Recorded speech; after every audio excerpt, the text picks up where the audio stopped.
Un seul titre pour cette édition. Bonsoir à tous et bienvenue. La communauté internationale se mobilise une fois de plus aux côtés du Mali et aussi de l'Afrique tout entière à l'initiative du président de la République. La première réunion ministérielle sur le Sahel s'est ouverte ce matin ici à Bamako. Elle doit déboucher sur l'établissement d'une plateforme de coordination de la stratégie intégrée des Nations Unies pour le Sahel. En clair, décideurs politiques et patrons d'institutions bancaires doivent unir leurs efforts afin de favoriser le retour de la paix dans le Sahel. Le compte rendu de Mohamed Diarra. Le gratien de la politique et de la finance internationale s'est donné rendez-vous à Bamako pour une rencontre très importante. Il s'agit de la toute première réunion ministérielle sur le Sahel. Une rencontre qui se tient à l'initiative du président Ibrahim Boubacar Keïta. La tenue de cette réunion ministérielle à Bamako constitue une marque d'estime à l'endroit du peuple malien qui sort d'une crise sans précédent. En prenant l'initiative d'organiser au Mali la première réunion pour l'établissement d'une plateforme de coordination de la stratégie intégrée des Nations Unies pour le Sahel, le président de la République du Mali, son Excellence M. Ibrahim Boubacar Keïta, a voulu exprimer toute sa détermination ainsi que celle du gouvernement et peuple malien à prendre part à une part active à la résolution des défis communs à la région du Sahel. La rencontre de Bamako a le mérite de faire le diagnostic des mots qui mènent le pays du Sahel, devenu aujourd'hui un no man's land, c'est-à-dire un nid de bandits de tout acabit. Le Sahel abrite un maelstrom complexe de problèmes multidimensionnels. Il se présente comme une mer intérieure secouée par des tempêtes et des convulsions multiples. De l'Atlantique à l'océan Indien, cet espace géopolitique abrite de nombreuses zones de non-droit, des milliers de trafiquants en tout genre, des groupes terroristes et djihadistes s'alliant les uns aux autres selon les circonstances. Ces groupes sèment la désolation et la terreur. Ils entravent la liberté de circulation des hommes, des biens et des marchandises. Ils constituent de ce fait une entrave majeure au développement. Ces groupes menacent la paix et la sécurité des États de la région et au-delà de la région, la paix et la sécurité de nos voisins des rives de la Méditerranée et même, j'ose le dire, la paix mondiale. Le Mali, à l'instar de d'autres pays de la région, est victime de cette concentration de vulnérabilité. Les récents événements survenus à Kidal en sont une parfaite illustration. C'est pourquoi le chef de l'État et le secrétaire général de l'ONU ont lancé un appel pour le renforcement des moyens de la MINUSMA pour qu'elle joue pleinement son rôle de stabilisation du septentrion malien. Et cette paix doit se sentir dans l'ensemble des pays du Sahel. La rencontre de Bamako se pose donc comme défi de trouver une réponse au triptyque sécurité, développement, paix. Une équation dont la résolution passe par une conjugaison des efforts. Aucun État de la région ne peut faire seul face aux problèmes qui nous assaillent. Nous sommes indissolublement liés dans une communauté de destin voulue par le Tout-Puissant. La somme de nos efforts sera toujours supérieure à l'action individuelle que pourrait mener tel ou tel d'entre nous. Il nous faut absolument, d'une part, identifier les projets structurants et d'autre part, favoriser la convergence de nos actions en vue de l'avènement d'une ère de co-prospérité permettant aux habitants de cette contrée de sortir de l'Inde, de l'insécurité, du sous-développement, de la misère sociale et intellectuelle. Toutes nos actions doivent converger vers la matérialisation du triptyque. Toutes nos actions doivent converger vers la matérialisation du triptyque sécurité, développement et paix, car il n'y a pas de développement sans la sécurité et la paix.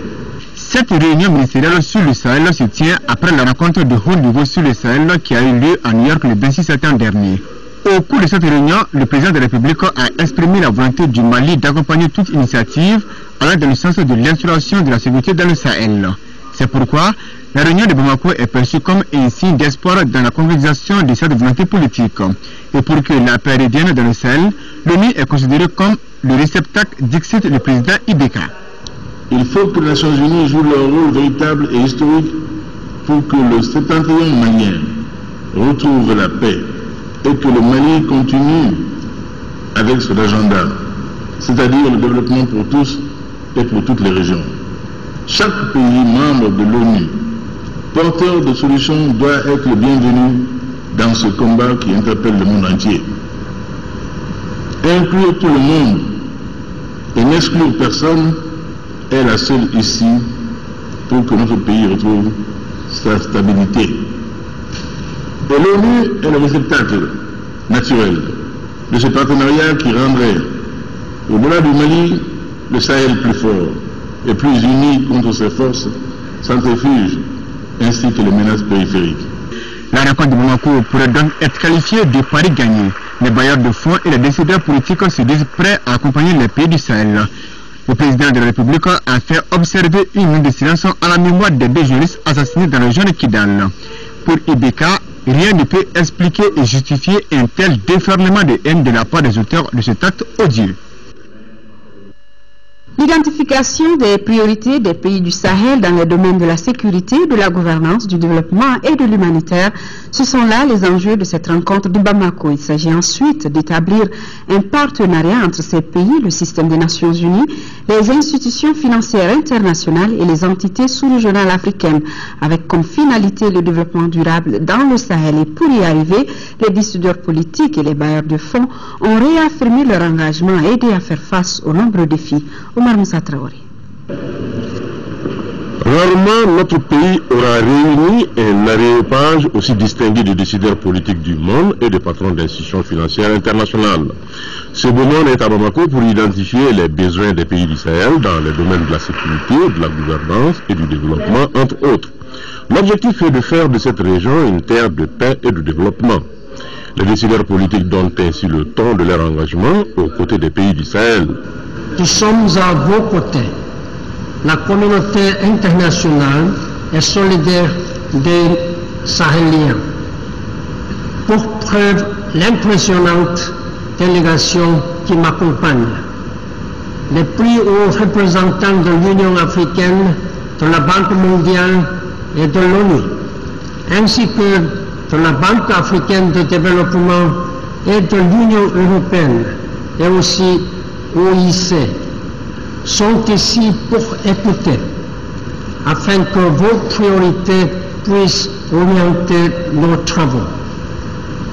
C'est la 2e fois que Dr Kim de la Banque mondiale et moi-même venons ensemble en Afrique.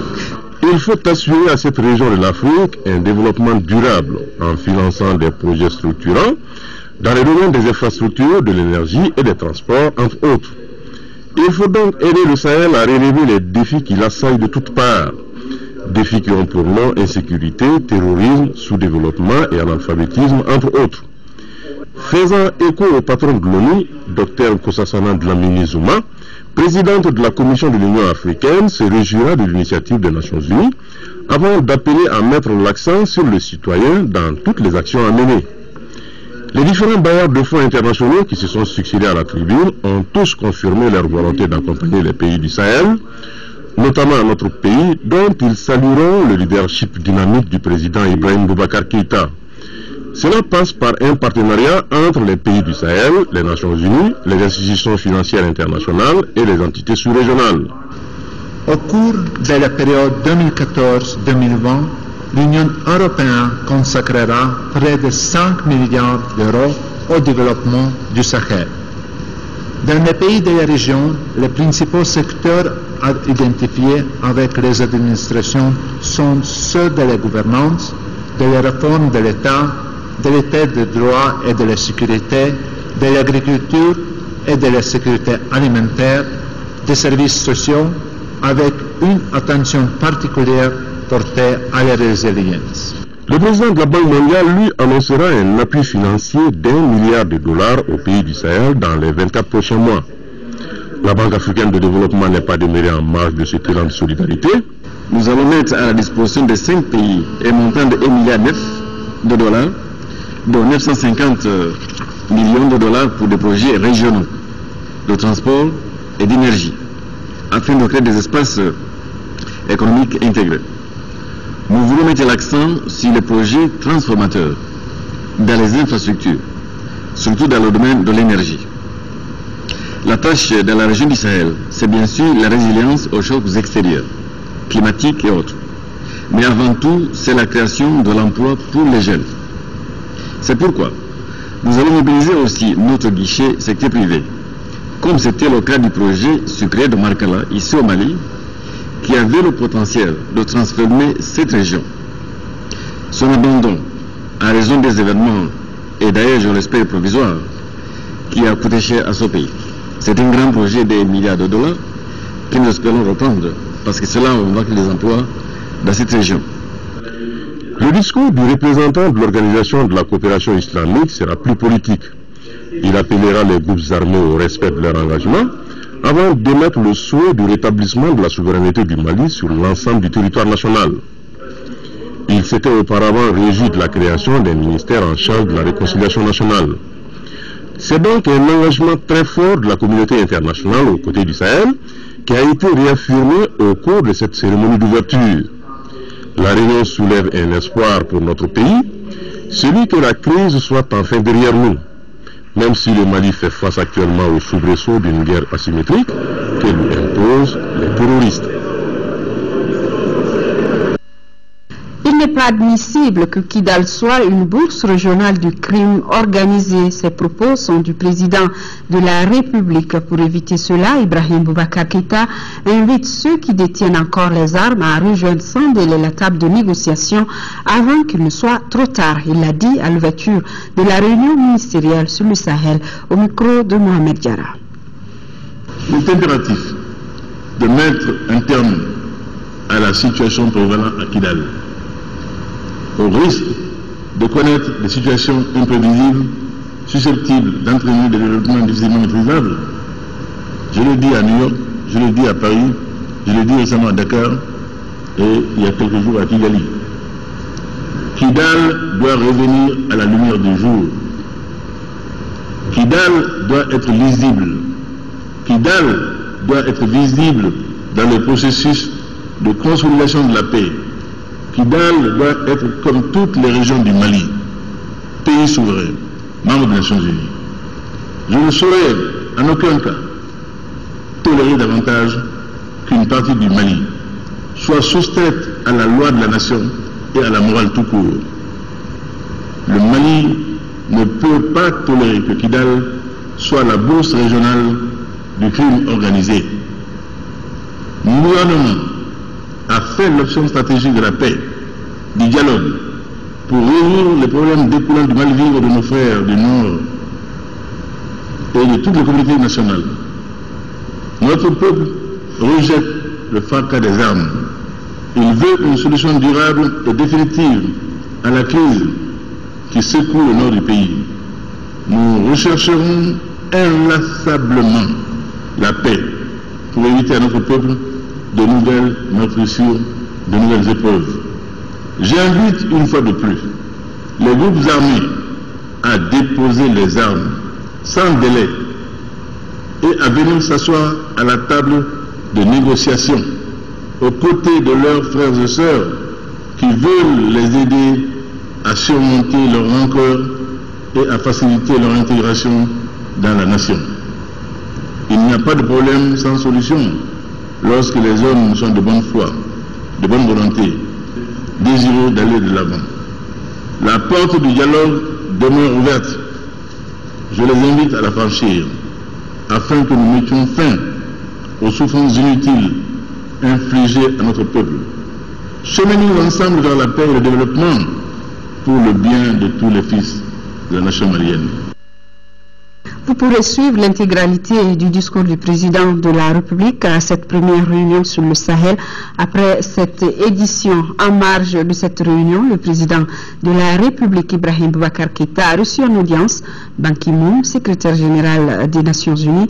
Ils ont discuté de la situation actuelle dans notre pays et le secrétaire général de l'ONU a réaffirmé au président de la République son engagement à renforcer les capacités de la mission des Nations Unies au Mali afin qu'elle puisse exécuter son mandat de maintien de paix.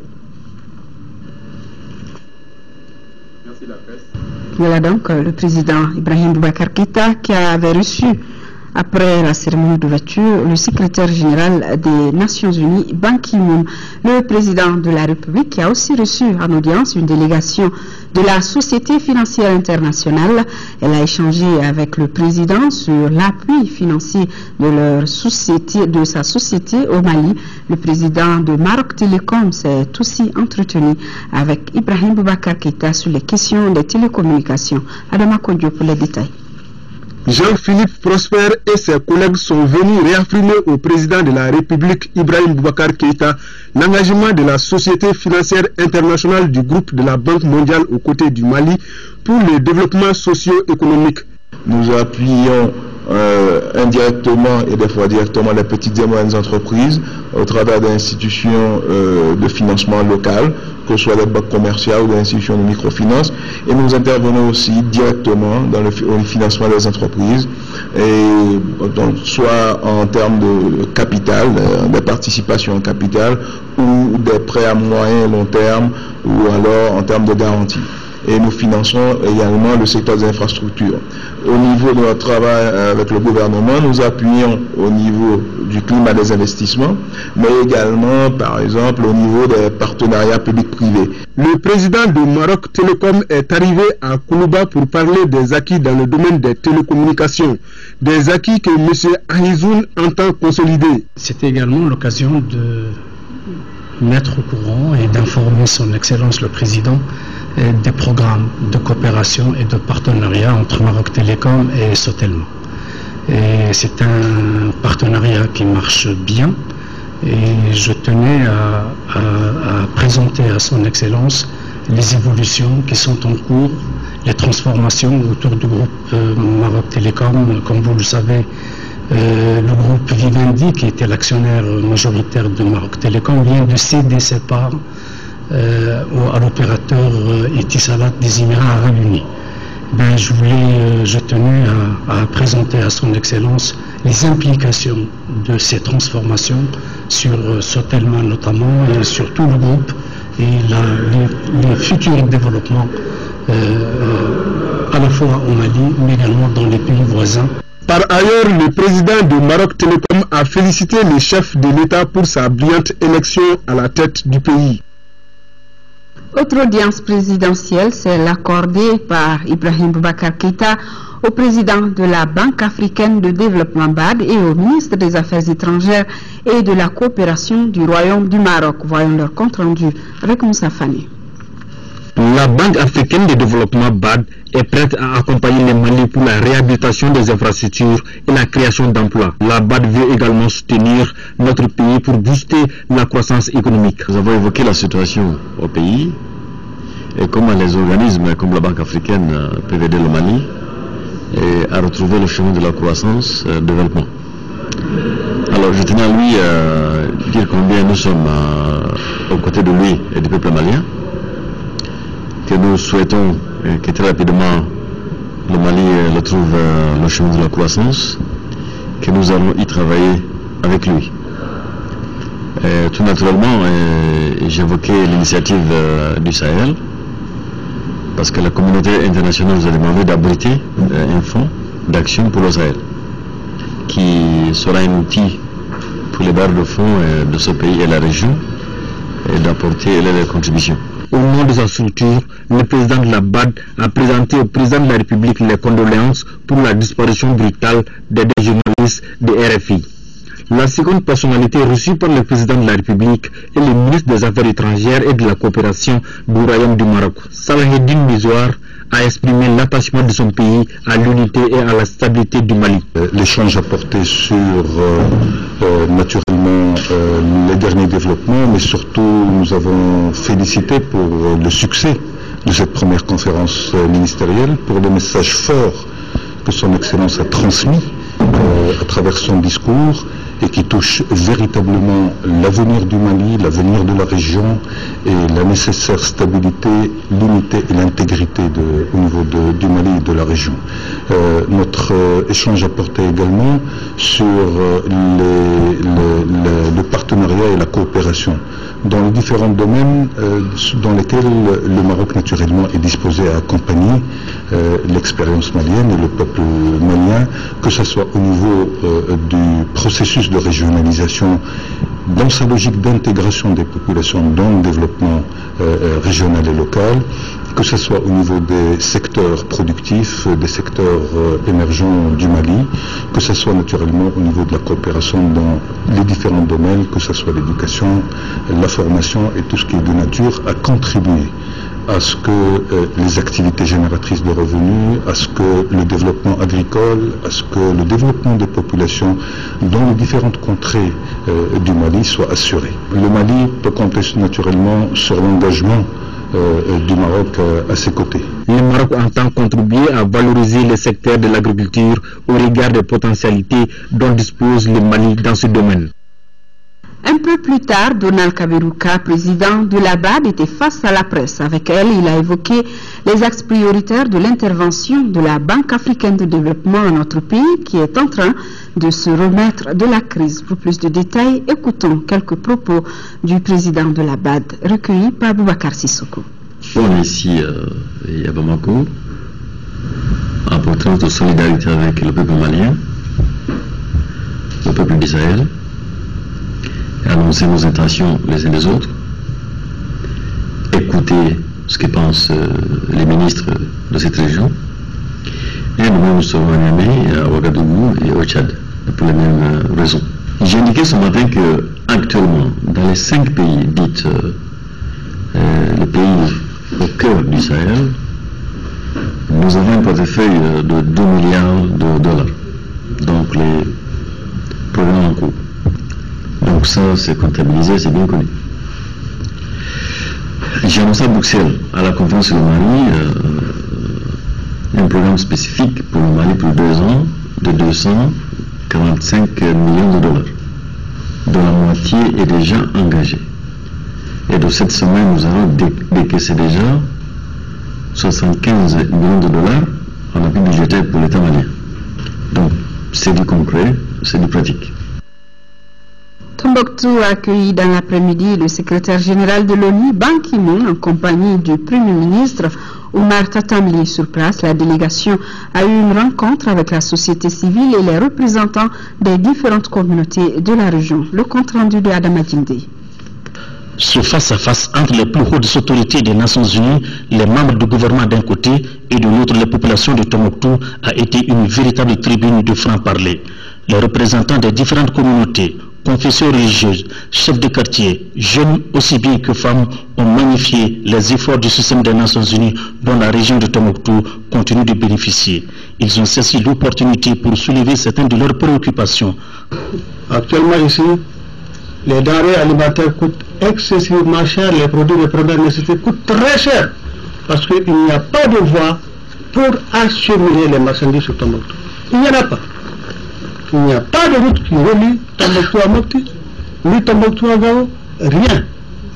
Donc les produits qu'on nous amène sont très chers et les populations n'ont pas la bourse nécessaire pour payer ces marchandises. Ce qui est de la route de à Tombouctou, les travaux vont reprendre normalement au mois de janvier, dans la mesure où effectivement la crise s'est traduite notamment par des dégradations de matériel, par des vols de matériel. Ils doivent actuellement être reconstitués, ils sont en cours et donc les travaux reprendront aussitôt que ces matériels auront été constitués sur place. Ban Ki-moon a exprimé sa détermination à accompagner notre pays pour la paix et la stabilité. Nous allons faire plus pour assurer la stabilité et la sécurité à Tombouctou, à Gao, à Kidal, Sahel et central. Nous sommes déterminés de promouvoir la paix, le développement de l'économie. Ce sont les trois piliers des Nations Unies. Ici à Tombouctou, Soraï, Arabes, Tamashek, musulmans comme chrétiens ont manifesté leur désir commun d'appartenir à la même entité géographique basée sur la tolérance et le vivre ensemble. En marge de la rencontre ministérielle sur le Sahel, le patron de la Banque mondiale a inauguré le désormais siège de l'institution à Bamako, 6 à la CI 2000. Dr Jim Yong Kim avait à ses côtés le Premier ministre et le vice-président de la Banque mondiale pour l'Afrique, Nando Dambélé. C'est le président du groupe Banque mondiale, Jim Yong Kim, qui a personnellement coupé le ruban symbolique du nouveau siège des bureaux de l'institution financière mondiale à Bamako. Très sobre, l'immeuble construit avec des matériaux locaux respecte l'architecture locale. Composé d'un bâtiment principal à un niveau avec plusieurs bureaux et annexes, il comporte toutes les commodités dignes du nom. Il s'agissait pour nous de remettre nos équipes dans des conditions qui leur permettent de travailler encore mieux dans le contexte malien. Donc nous avons profité de cette opportunité qui nous était offerte de reconstruire un bureau à Bamako qui soit près de la cité administrative, mais également qui réponde aux nouvelles normes techniques et technologiques qui sont en vigueur. La réalisation de ce nouveau siège est un symbole fort qui traduit la bonne santé des 50 ans de coopération entre le Mali et la Banque mondiale. C'est un symbole très fort qui montre la présence et la volonté de la Banque mondiale de continuer à travailler main dans la main avec les autorités maliennes dans le futur. Présente au Mali depuis 1963, la Banque mondiale appuie notre pays dans plusieurs secteurs de développement. Le président François Hollande a accueilli ce matin le dépouille des deux journalistes du RFI, Ghislaine Dupont et Claude Verlon, tués samedi dernier à Kidal. Les familles des deux journalistes étaient naturellement à l'accueil. À Paris, le personnel de RFI rassemblé a observé une minute de silence en hommage à leurs deux collègues. Il est d'ailleurs prévu demain une cérémonie d'hommage au musée du Quai Branly. Le ministre de la Communication et des Nouvelles Technologies de l'Information y représente le gouvernement. Et suite à l'assassinat des deux journalistes de RFI à Kidal, nous avons reçu des messages de compassion du collectif des ressortissants du Nord Courenne, de la Commission nationale des droits de l'homme, de l'Association pour le Mali, soutien IBK APM et du réseau des communicateurs traditionnels pour le développement au Mali et en Afrique. Tous condamnent cet acte barbare, lequel constitue une atteinte grave au droit à l'information et à la liberté de la presse. Il rappelle aux autorités que des mesures idoines doivent être prises en vue de restaurer l'autorité de l'État à Kidal. Nous ouvrons la page élections législatives avec ce communiqué. Le gouverneur du district qui informe les présidents de bureaux de vote et assesseurs que les séances de formation débuteront dans toutes les 6 communes du district le jeudi 7 novembre 2013 à partir de 8h30 selon le programme suivant. Commune 1, Eco-Sup à Djelibougou, commune 2, Cap de Bouzoula, commune 3, Maison de la Femme à Dar Salam, commune 4, le manège de la Fiabougou, commune 5, Maison de l'Enfant et de la Famille à Sabalibougou, commune 6, lycée Ija à Faladier. Le gouverneur rappelle que les formations s'étalent sur 6 à 8 jours selon les communes et se feront par groupe de 70 agents par salle et par binôme. La liste des agents à former par jour fera l'objet d'affichage à la veille de chaque séance. Il est enfin à noter que l'accès à la salle est subordonné à la présentation de la carte NINA ou toute autre pièce d'identité. L'Alliance UMRDA, UDD et ASMA CFP en commune 5 pour les législatives du 24 novembre a donné le coup d'envoi de sa campagne dimanche. Cette alliance, qui se réclame du regroupement IBK 2012, entend œuvrer afin d'assurer une majorité confortable au président Keita Sissoko. Ce meeting consacre le début des activités de campagne en commune 5 de la liste UMRDA UDD et ASMA CFP aux législatives du 24 novembre. Nous avons décidé de faire prendre conscience aux Maliens de l'enjeu de cette campagne. Autant ils sont sortis pour les présidentielles pour prendre leur destinée en main, autant nous souhaitons que les Maliens sortent massivement pour les législatives pour voter et que nous ayons une assemblée en tout cas représentative. L'Alliance s'inscrit dans la dynamique du changement par le choix d'hommes et de femmes à même de répondre aux préoccupations du peuple malien. Nous pensons qu'il est grand temps que nous ayons une classe politique soucieuse des intérêts du peuple malien. Il est grand temps que nous ayons une classe politique nouvelle au sein de l'Assemblée nationale. Il est grand temps que nous, les Maliens, nous commencions en tout cas à faire la politique autrement dans l'intérêt suprême des Maliens et du pays. Et nous œuvrons en tout cas à mettre les meilleurs en compétition pour vraiment donner une majorité claire, nette et transparente à notre président de la République. Nous nous sommes engagés à faire élire le président Ibrahim Boubacar Keïta pour qu'il puisse agir simplement pour le Mali. Nous allons continuer l'œuvre que nous avons commencée. La liste de la commune 5, IMRDA, ASMA, UDD, est le témoignage même de l'engagement à tenir la parole que nous avions donnée. Nous nous étions engagés à le faire ensemble, nous le ferons jusqu'au bout. Une coupe mise en compétition en football prévoit 1 million de francs CFA pour le vainqueur à la finale, 750 000 francs CFA pour la deuxième place et 250 000 francs CFA à l'équipe Fair Play. Le parti Bara qui a aussi lancé sa campagne pour les législatives de novembre. 3 candidats sont sur la liste du parti Bara en commune 5. Il s'agit de Oumar Koulibaly, de Koumari Aïchata Koulibaly et de Ahmed Sissé. Tous prônent une nouvelle forme de gouvernance. Compte rendu Youssouf Diakité. Ce soir-là, le terrain de Kalabankoura a mobilisé du monde. Raison, le lancement de la campagne pour la législative 2013 du parti Bara. Plusieurs préoccupations sont évoquées par les candidats. Ces préoccupations sont liées à l'emploi des jeunes, à l'éducation et à la santé. De façon contraire, à travers des projets, c'est-à-dire pousser les jeunes, aller vers l'entrepreneuriat jeune, à ne pas concentrer sur l'État. Parce que l'État, c'est juste un petit noyau qui est un bouton qui doit appuyer la jeunesse, mais la jeunesse en elle-même doit d'abord avoir son propre moteur pour démarrer. En ce moment, c'est quoi? Il faut que la jeunesse essaie en elle-même de créer de l'emploi. À travers nos savoirs. Un président de candidature là, parce que vous autres, quoi. Je suis candidate surtout pour défendre la cause des femmes et des enfants, la politique éducative et sanitaire.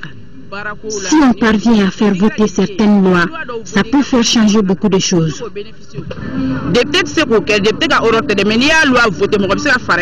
D'autres prônent la rupture en forgeant une nouvelle politique de gouvernance. Ma candidature est une prise de conscience au regard des événements que nous avons vécus en 2012 et au regard de la démocratie qui est en péril et surtout au sein de notre Parlement.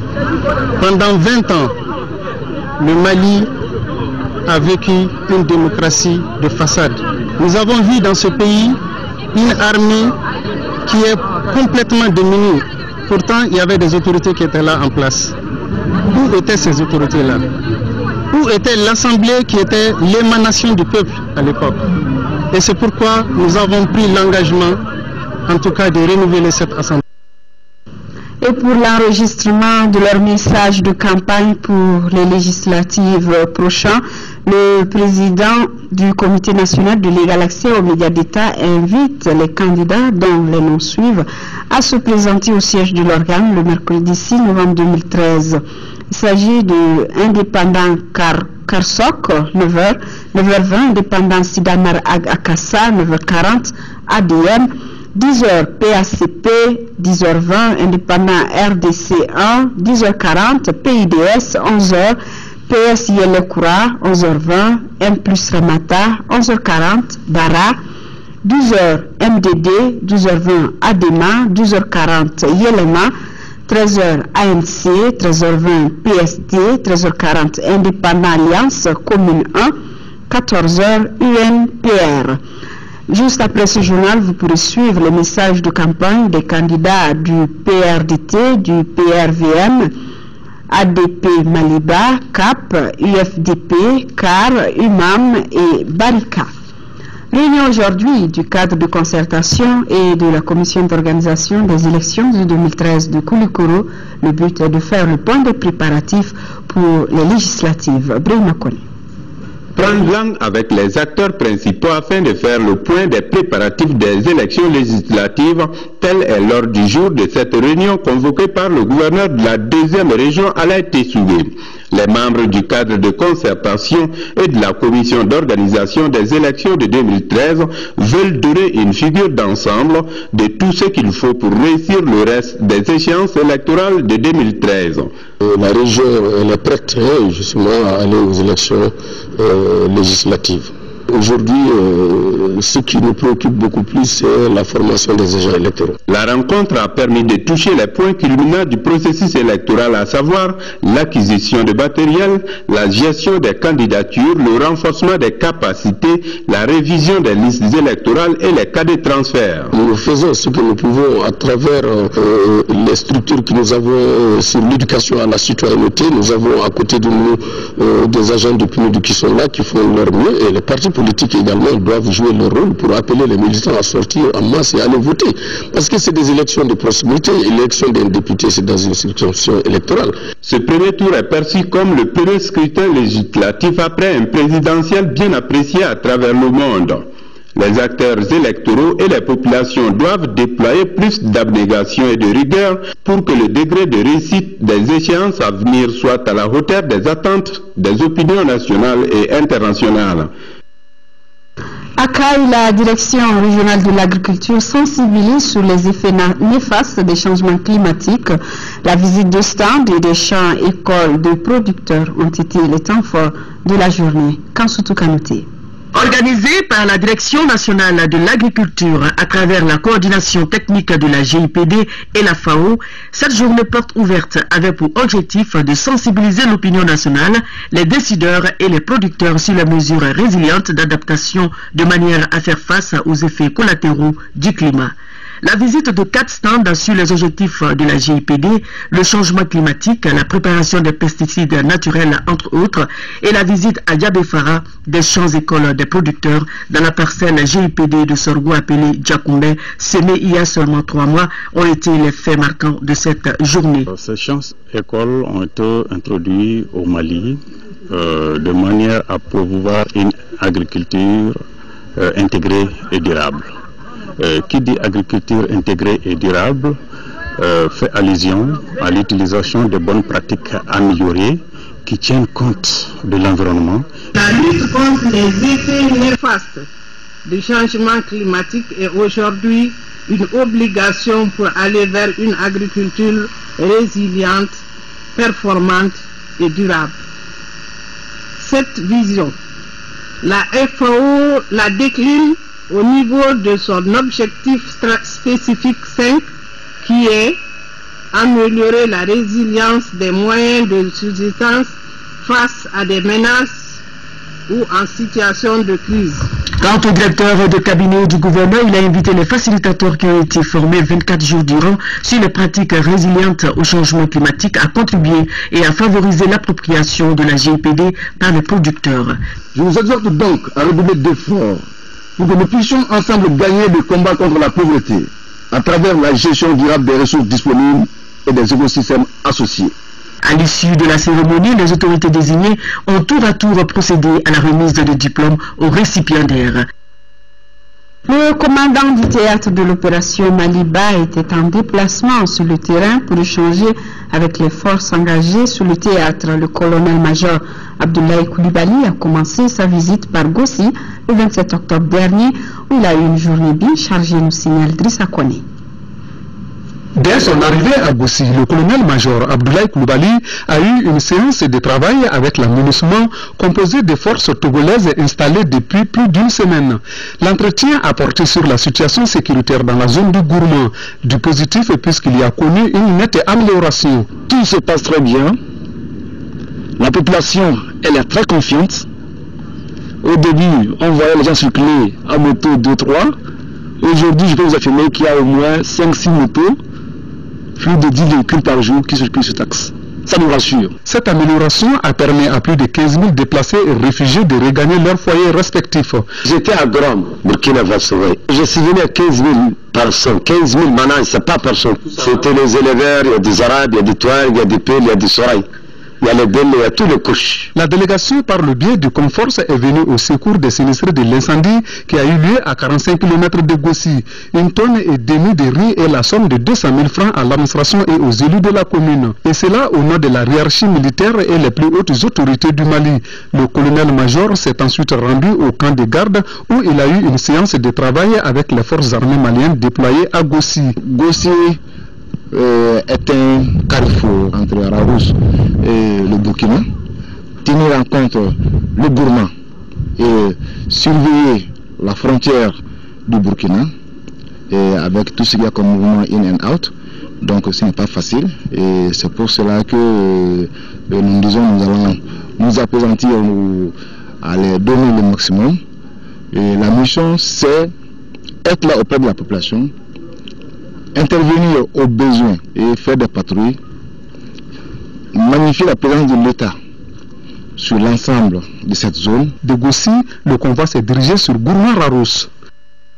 L'étape de Gourma-Rarousse que vous avez d'ailleurs eu hier dans notre édition, plus de 26 millions de francs CFA, c'est le coût du projet d'appui d'urgence à la relance de la riziculture du périmètre de Boya dans le cercle de Gao, initié par l'association Amadan de Boya. Il va permettre l'aménagement de plusieurs hectares de périmètre et une dotation en matériel et en semences. Pour une durée de 6 mois, le projet est financé par le gouvernement du Mali et ses partenaires.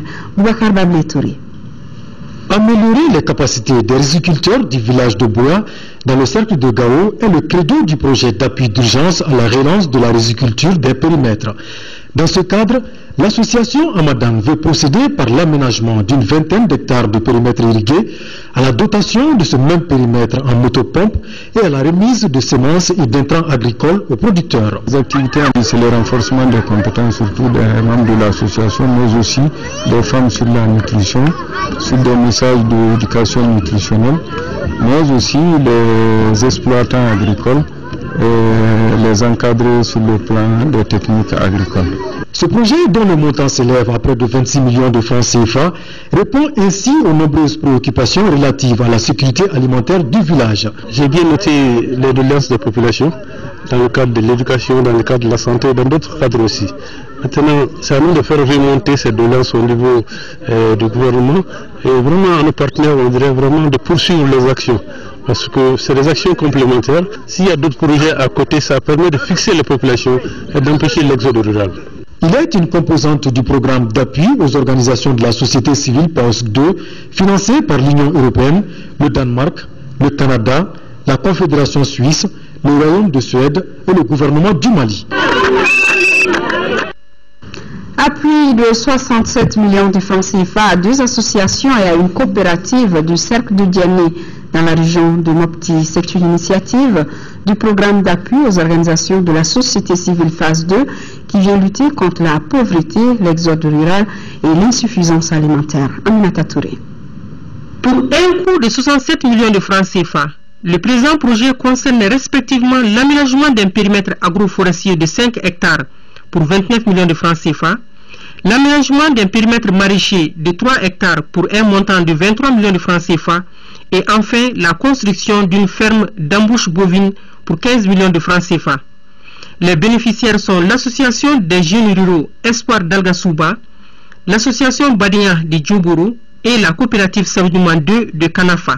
Toutes mes félicitations à ces 3 sociétés coopératives pour la pertinence de leur projet, ce qui leur a permis de bénéficier du présent financement. Ce projet servira sans aucun doute à assurer à nos populations un bien-être économique et social certain. La réalisation de ce programme contribuera entre autres à la diminution de l'exode rural, à l'accroissement de la sécurité alimentaire, toutes choses qui n'ont pas laissé les autorités indifférentes. Ces financements ainsi obtenus permettront, nous en sommes sûrs, de contribuer significativement au développement local.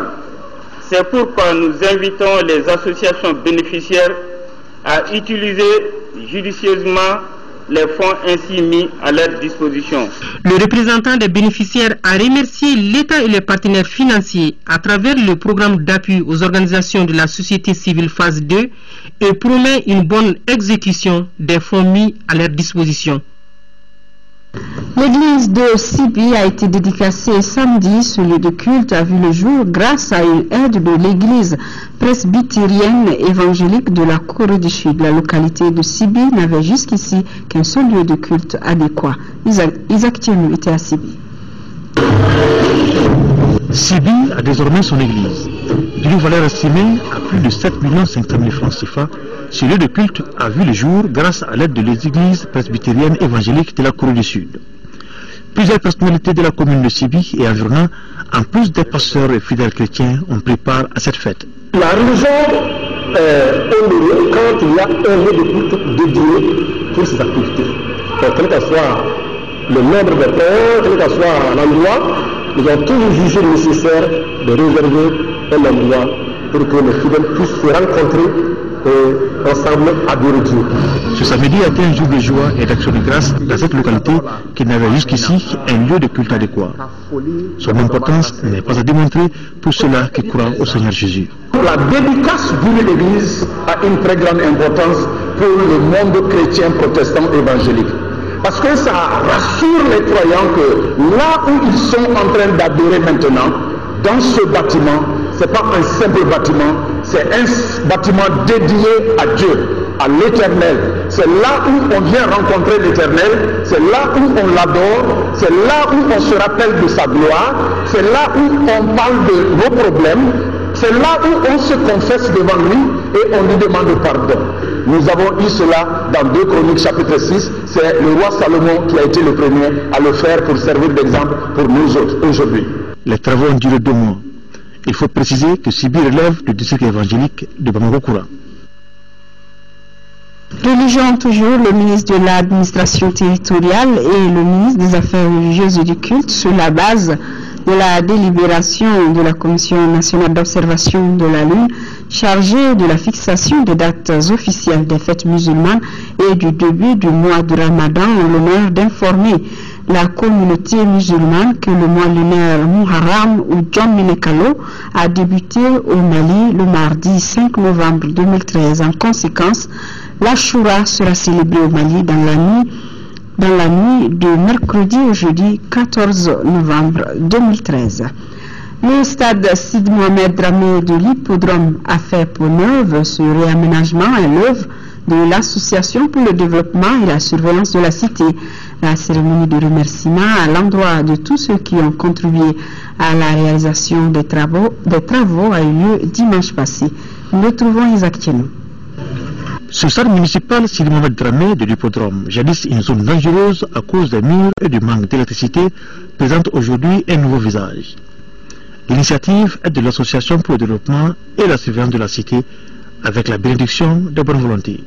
L'idée de la clôture, c'était pas parce que c'est du travail qui était bien fait, c'est pas pour démolir une clôture, c'était juste pour l'aménager, pour que les uns et les autres puissent se voir et de l'intérieur et de l'extérieur. Donc il y a eu des affections, il y a eu perte en vies humaines, les gens se sont fait braquer, les gens ont perdu leurs biens, on s'est levé, on a approché les mairies avec l'aide des uns et des autres et c'est ce qui a conclu aujourd'hui.